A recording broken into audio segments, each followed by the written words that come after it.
direction of our alliance with the U.S. is to strengthen, to build up on our expertise and their expertise. Walang nakikitang indikasyon ng Armed Forces of the Philippines na aalisin ng Estados Unidos ang kanilang military assets sa Pilipinas. Kasunod ito ng mga ulat ng pag-full out ng air defense system ng US sa South Korea patungong Middle East.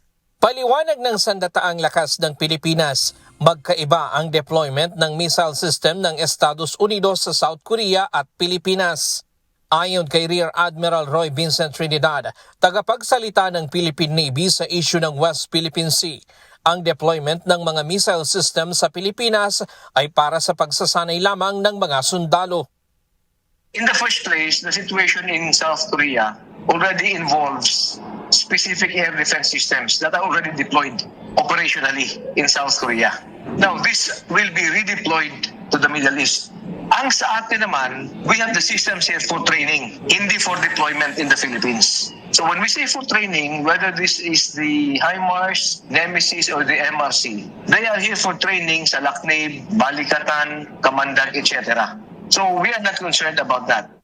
Wala rin aniyang pagbabago sa suporta ng US sa Pilipinas. Katunayan ng patuloy na lumalawak na alyansa ng dalawang bansa ay makikita sa tuloy-tuloy na maritime activities ng Pilipinas at Estados Unidos. Gayon din sa mas pinalakas na kooperasyon sa ilalim ng Mutual Defense Board at Security Engagement Board. The upward trajectory of our alliance is manifested by the continuing engagements we have. We have the MMCAs, we have the 500 plus MDB SEB activities, yung bagong approved na $2.5 billion for the next 5 years. So tuloy-tuloy tayo dyan. Yung ating pag-enhance sa mga EDCA sites, which are Philippine bases, na ine-enhance ang ating treaty ally for joint use, for defensive purposes, and for HADR response.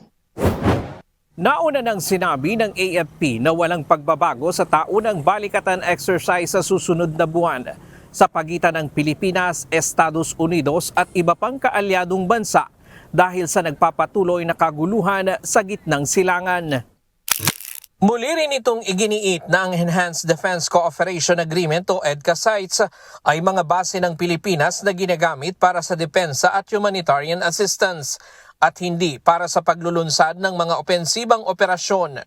2024 unang dinala sa bansa ang Typhoon missile system ng Estados Unidos na ginamit sa mga joint military exercises ng Pilipinas at Amerika.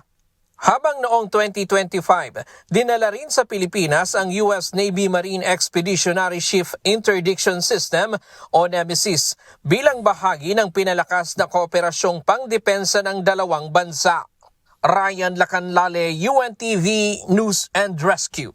Diyos ang aming sandigan, serbisyo publiko ang aming pinahahalagahan.